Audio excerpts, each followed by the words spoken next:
rire est le propre de l'homme, paraît-il, mais on s'en sert pas suffisamment, n'est-ce pas, Sylvie Cormouls-Oulès? Je dirais qu'une fois, hein. On en va lui. J'ai l'habitude. Alors, si on commence par rire comme ça, là, est-ce que le rire est quelque chose de spontané? Est-ce que... Ah là, totalement, là, c'est un rire spontané. Il peut être spontané, il peut être intentionnel. Le miracle, c'est que le corps ne fait pas la différence entre un rire intentionnel, si je dis, tiens, je vais rire. Ouais, ça me fait pas rire du tout. Voilà, oui, bon, c'est un peu forcé aussi. Ou si je me mets à rire de façon tout à fait naturelle, parce que une bonne blague ou quelque chose comme ça, les réactions du corps sont tout à fait, les deux fois sont les mêmes. Alors, vous êtes zygomathérapeute. Exactement. Bon, donc, ça veut dire que vos muscles travaillent beaucoup? Voilà, c'est des muscles qu'on ne fait pas souvent travailler. Qui rajeunissent, qui rajeunissent, tout à fait. Alors vous dites bien, c'est-à-dire que quand on rit beaucoup, ça raffermit ces muscles-là, D'où les petites pommettes, quoi. D'où les petites pommettes. Et en plus, ça a des effets bénéfiques sur la peau en termes de dermatologie, mais purement médicale. Mais bon, ça, ce sont des hormones, des trucs, des machins, qui fait que... Oui, parce que, alors, on va commencer tout de suite par ça. Ouais. Les bienfaits du rire sur le corps et sur l'âme. Alors sur le corps, parce que moi je crois beaucoup, surtout les bienfaits du rire sur le corps. Il y a énormément, les Américains ils adorent faire des recherches sur tout et n'importe quoi. Ils ont fait énormément de recherches sur le rire depuis toujours. Aujourd'hui on sait que le rire est extrêmement bon pour la santé à tout point de vue. Rire 15 à 20 minutes non-stop. C'est compliqué, hein, mais on y arrive. On y arrive. Il y a des techniques pour ça.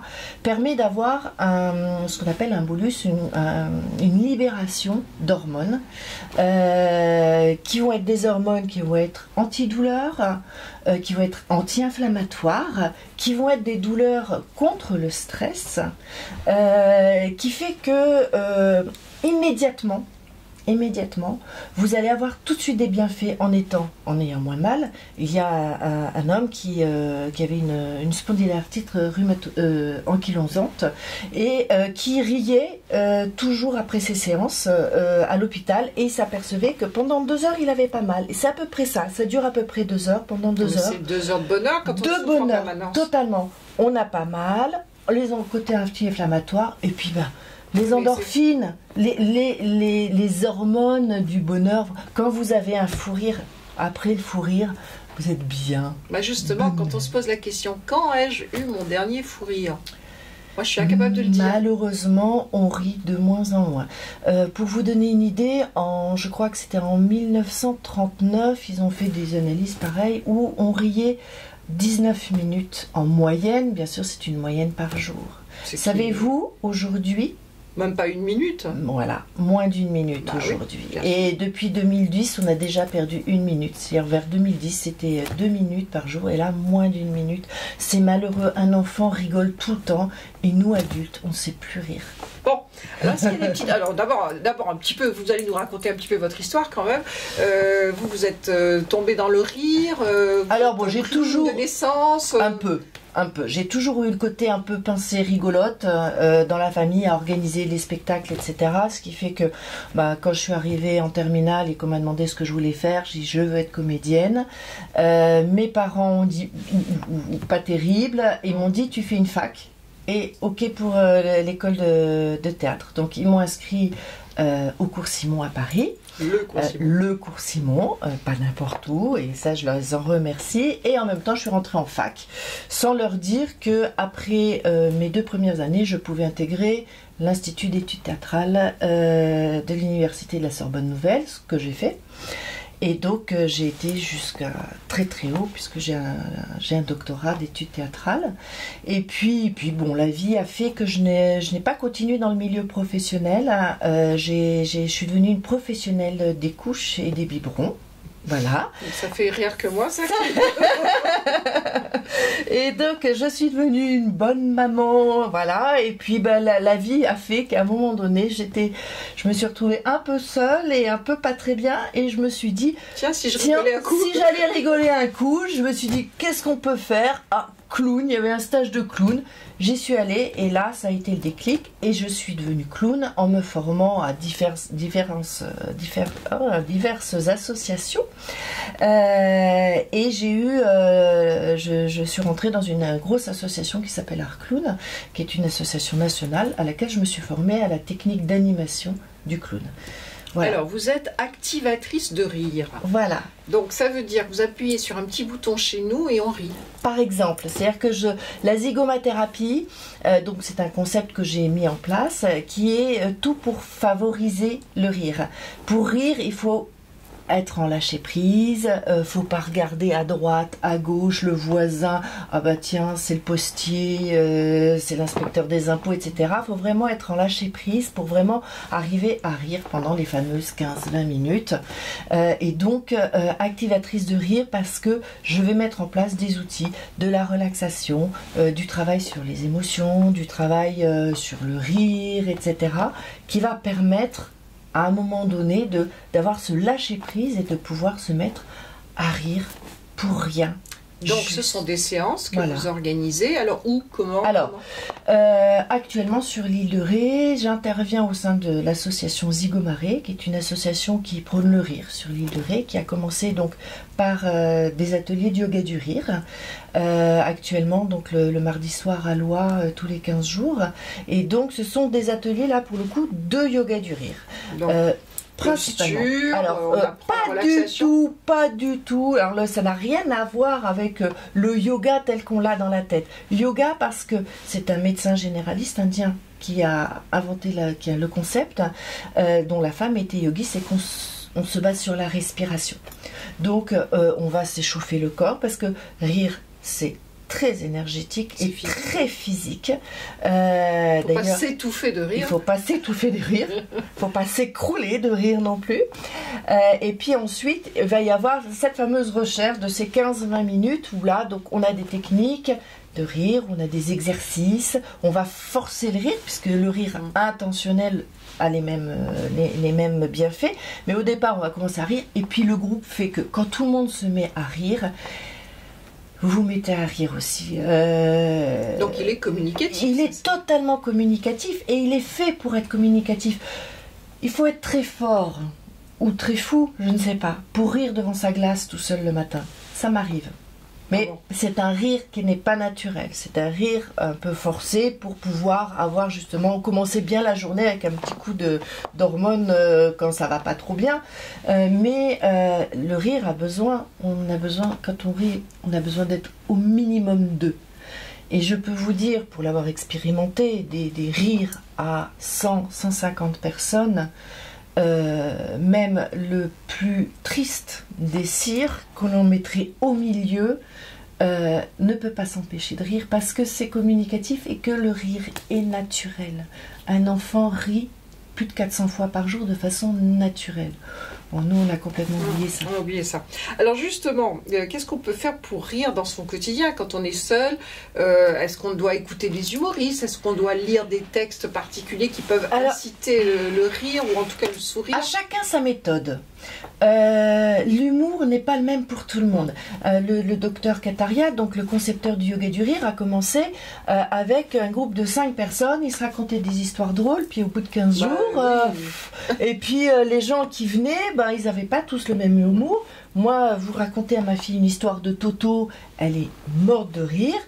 Ou de prout, parce que... Ou de prout, voilà. Moi, j'ai un petit peu de mal, même moi qui suis donc une professionnelle du rire, je ne ris pas avec tous les humoristes, je ne suis pas perméable à tous les humours, tous les textes, donc il faut trouver sa propre chose. Et surtout, il faut se dire, c'est un peu comme un sport, le rire. Si on veut remettre du rire dans sa vie, il faut un peu se forcer. Alors, sachez une chose, c'est que c'est pas comme le sourire. Le sourire, à partir du moment où vous souriez, et faites l'essai. Un jour, vous arrivez dans un... Quand je fais des conférences, j'arrive toujours avec une tronche. Voilà. Puis tout d'un coup, vous dites aux gens, maintenant, regardez-vous et souriez.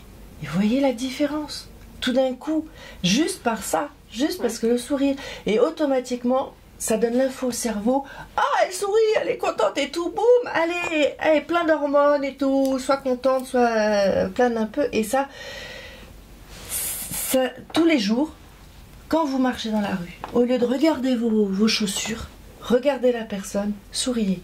Alors tout le monde ne va pas vous répondre. Mais vous allez voir que le jour où il y a quelqu'un qui vous répond, vous verrez l'impact exceptionnel que ça a. C'est connu, c'est connu. Quand on rentre dans une pièce avec le sourire, forcément... Et alors, j'allais dire, ça n'a rien de psychologique. C'est physiologique. Le psychologique vient ensuite parce que on prend l'habitude d'être bien parce qu'on a les hormones, les fameuses endorphines qui fait que vous vous sentez bien. Et donc pour le coup, au niveau du psychologique, ça suit. Et puis le psychologique renvoie au physiologique, etc. Mais c'est pas le rire a vraiment un impact, je dirais quasiment médical, vraiment physiologique, avec des libérations d'hormones, avec des choses très scientifiques, terre à terre. Oui, oui.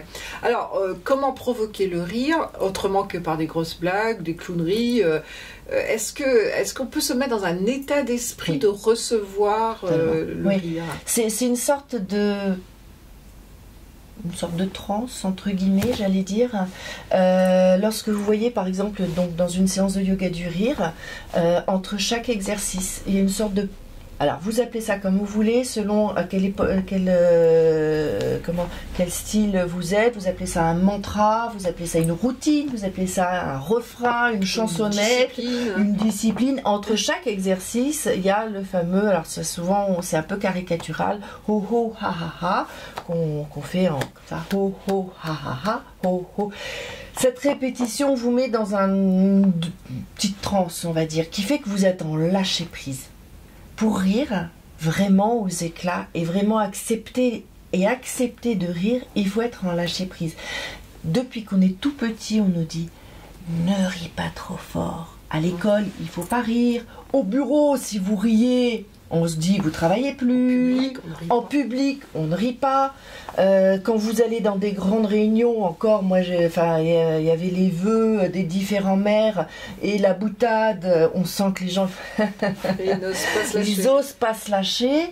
Et même, je vois dans les séances de yoga du rire de Zigomaré, il y a des gens, ils viennent. Ils ont du mal, les gens ont du mal, on a du mal aujourd'hui à passer outre. Et donc, il faut vraiment lâcher prise. Bon.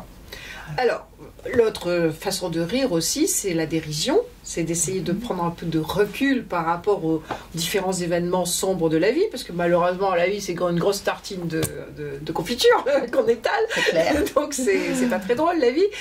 Donc, il faut aussi se créer sa propre thérapie, sa propre façon d'aborder les choses de la vie. Alors comment trouver ce petit plus du bonheur ou du mieux-être? Il faut s'obliger. C'est-à-dire qu'au départ, c'est pas marrant. Au départ, et ben voilà, ok. Fabrice Loiseau, qui est le master de yoga du rire en France, donc le grand chef, et qui m'a formé, dit quand vous recevez vos impôts, ah oui, ça c'est un grand moment. Grand moment, généralement. Éclate. Ouais. De toute façon, vous allez les payer, quoi que vous fassiez. Donc, au lieu de pleurer et de vous ronger les sangs, à dire « Oh, j'ai 1500 € à payer et tout », riez-en. Riez-en. Oui. De toute façon, vous allez les payer. Alors, c'est pas facile. Je dois vous dire qu'une fois, je suis rentrée peu de temps après ma formation, je me suis retrouvée avec 2 contraventions pour excès de vitesse dans la boîte aux lettres. Je me suis dit, c'est un bon exercice. C'est un bon exercice, mais en le répétant cet exercice, ça devient une routine, ça devient vraiment, et c'est vrai qu'aujourd'hui, je dis pas que quand il m'arrive quelque chose ou quand je reçois mes impôts ou quoi, j'ai pas un petit pincement au cœur, mais ça passe très vite parce qu'après tu dis, bah oui, bah c'est comme ça, c'est la vie, et on s'oblige à être positif. Ensuite, attention. On ne peut pas être positif 365 jours sur 365. On est des êtres humains. Et bien sûr, il faut aussi se donner le droit et l'occasion d'être au fond du trou et de ne pas en voir le bout. Sauf que très vite, le côté positif va revenir. Et moi, je sais que pour moi, personnellement, c'est cet entraînement au rire qui permet de prendre du recul. Vous disiez autodérision, oui c'est ça, c'est de se dire bah oui, bah voilà, bah, la pauvre, va falloir que tu en manges des pâtes pour pouvoir payer tes impôts. t'avais qu'à faire des économies. Oui, enfin peu importe, mais trouver le moyen. De trouver le moyen. Dans la vie, il y a toujours le verre à demi vide et à demi plein. Moi, je regarde toujours le côté plein, surtout quand c'est de la bonne chose à l'intérieur. Des bulles, avec des bulles. Par exemple. Alors, on vit une époque sinistre, de plus en plus sinistre, avec la crise des gilets jaunes, etc. On s'aperçoit qu'il y a une misère humaine terrible. Bon, alors, est-ce qu'on peut rigoler de tout ça? Est-ce qu'on peut se dire, finalement, je prends les gilets jaunes au hasard, n'est-ce pas? Sur les ronds-points, ils ont rigolé, si on a bien compris, finalement. Ils ont rigolé. Et qu'est-ce qu'ils vous ont dit? Qu'est-ce qu'ils ont dit? On s'est retrouvés sur ces ronds-points, on a échangé, on a rigolé, on a créé du lien, on a rigolé. Et bien c'est ça aussi, rire, ça crée du lien, ça crée énormément de liens. Un exemple que j'aime bien, j'ai eu la chance de pouvoir travailler dans un grand palace parisien qui s'appelle le Péninsula pour le personnel. On m'a fait des retours après, parce que j'ai demandé, on me dit, notamment il y a un rire qu'on faisait qui était le rire de l'ascenseur, où tout le monde est les uns à côté des autres comme si on était dans un ascenseur. Et bien pendant une semaine, 15 jours, chaque fois que les personnes qui se côtoyaient sans vraiment se connaître, se retrouvaient à attendre l'ascenseur, automatiquement, ça commençait à glousser, et ça crée du lien. Ouais. Et ça crée du lien. Et le rire crée du lien parce que le rire est totalement naturel, c'est quelque chose de naturel, mais que l'on a oublié, parce que la société, actuellement, on n'a pas le droit de pleurer fort. On ne dit pas aux enfants, on leur demande de ne pas pleurer, soit un homme, pleure pas, soit... Attends, ça suffit.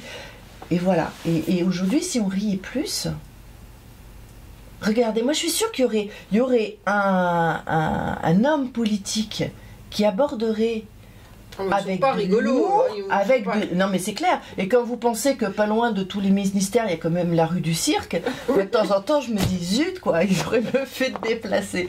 Mais bon, je suis sûre que ça passerait beaucoup mieux, à condition que bien sûr on soit prêt à l'accepter. Oui, mais souvent, de trop rire ne rend pas crédible.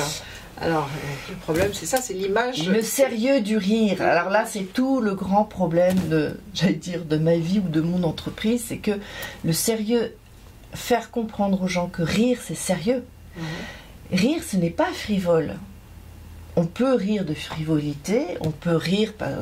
Mais même quand vous voyez des humoristes, souvent derrière l'humoriste, généralement il y a des discours qui sont assez béton. Et encore aujourd'hui, on est très édulcoré. Prenez il y a encore une vingtaine d'années, quand vous voyez des gens comme... Alors je dis ça, c'est le premier qui vient, mais Smain, qui parlait des injustices raciales, etc. et qui se moquait de sa propre religion, de la religion des autres et tout, c'était quand même costaud. Aujourd'hui, le pauvre Tim Seed qui se retrouve interdit. Blandine Gardin, Blanche Gardin. Oui. Blanche Gardin. Il y en a énorme. Voilà. Pourquoi? Mais pourquoi on a le droit de rire. J'allais dire, il y a plusieurs rires et tout rire n'est pas moquerie. Bien sûr. Tout rire n'est pas moquerie. Quand une personne tombe dans la rue, on rit. Pourquoi? C'est pas de la moquerie. C'est ce qu'on appelle en psychologie basique un système de défense. Voilà. C'est pas de la moquerie. Il faut pas prendre le rire comme toujours de la moquerie. Et quand aujourd'hui on va dans une entreprise pour présenter le yoga du rire ou la zygomathérapie en termes de cohésion d'équipe, etc., eh ben, je peux vous dire qu'il faut être sacrément costaud pour arriver à faire comprendre à l'interlocuteur que rire, c'est sérieux. C'est sérieux. C'est sérieux et c'est quasiment pratiquement... Alors justement, dans le monde, dans l'entreprise, j'imagine que ça simplifie un petit peu les relations, parce qu'on imagine ces entreprises avec des open space, par exemple, c'est effrayant. Comment peut-on travailler si on ne rigole pas un peu, si on ne se détend pas un peu dans des espaces avec autant de gens? Exactement. Alors c'est toujours le rire de la machine à café. Moi, c'est toujours celui-là où on se retrouve entre... Voilà, c'est là où on peut rire. C'est sûr que sur les open space, faut être sérieux, faut pas faire trop de bruit, etc. Mais enfin, pour avoir pu visiter par exemple un très grand open space qui est celui de Blablacar, pour pas les citer, ils sont tous morts de rire. Alors il y a des petites pièces où ils ont le droit de se défouler. Bon, sur les open space, voilà. Il faut arriver. On arrive toujours, même dans les toilettes, on peut rire. Il y a toujours le moyen. Ne serait-ce que, si vous ne pouvez pas faire de bruit en riant, souriez. Déjà, ne serait-ce que de sourire. Ne serait-ce que de sourire. C'est déjà énorme. Si aujourd'hui les gens se souriaient, et ça crée du lien. Et après, une fois que vous vous êtes souri, vous allez boire un coup, et puis après, vous allez à une soirée, et puis ça fait un groupe, une cohésion. Voilà. On rit pas sur commande, hein, ça c'est clair, vous l'avez dit, on ne peut pas rire sur commande. Ah si. On peut pas se forcer, si. Si. Mais... si j'ai pas envie de rire, je peux résister, moi. Je vais essayer de résister. Ouais. Ah bon ouais, mais vous êtes comédien. Moi, je vais résister un max. Non, mais c'est pas une question. C'est une question de. Vous voyez, hein, c'est vachement, c'est vachement vécu. Voilà, je ris de mon attitude. Voilà, c'est ça. Vous voyez, c'est bon. Même si je prends du plaisir à rire, il n'empêche que je peux m'arrêter. Alors, je vous dis pas que je peux m'arrêter à chaque fois de cette façon-là, parce qu'une fois que vous riez et tout, après le rire naturel s'installe, et pour le coup, vous avez le vrai fou rire qui arrive. Et moi, je vous disais là, 150 personnes quand vous êtes en. Alors, l'année dernière, il y a eu sur l'île de Ré un festival de yoga du rire que l'on a organisé à Sainte-Marie. On était 65 et je peux vous promettre que l'énergie positive, personne ne peut passer et résister. Ou alors vraiment, dans ce cas-là, il y a un gros problème. Il faut consulter. Dans ce cas-là, j'ai quelques amis, quelques connaissances, psychologues, psychiatres, etc. Mais dans ce cas-là, il faut. Vous savez, moi, ce qui me fait rire, c'est quand j'écoute un spectacle et que quelqu'un se met à rire. Voilà. Alors, le rire, un éclat de rire dans une salle de spectacle, moi ça me fait rire, je ris du rire. Mais voilà, et je trouve ça génial parce que je dis cette personne s'est lâchée et donc c'est parti et elle entraîne. Et ce qui est encore le mieux, c'est quand c'est à un moment donné où il ne devrait pas rire. Oui, bien sûr. Le décalage. Bon, merci Sylvie, on va essayer de rire de tout et de la vie. Merci beaucoup. Je vous en prie.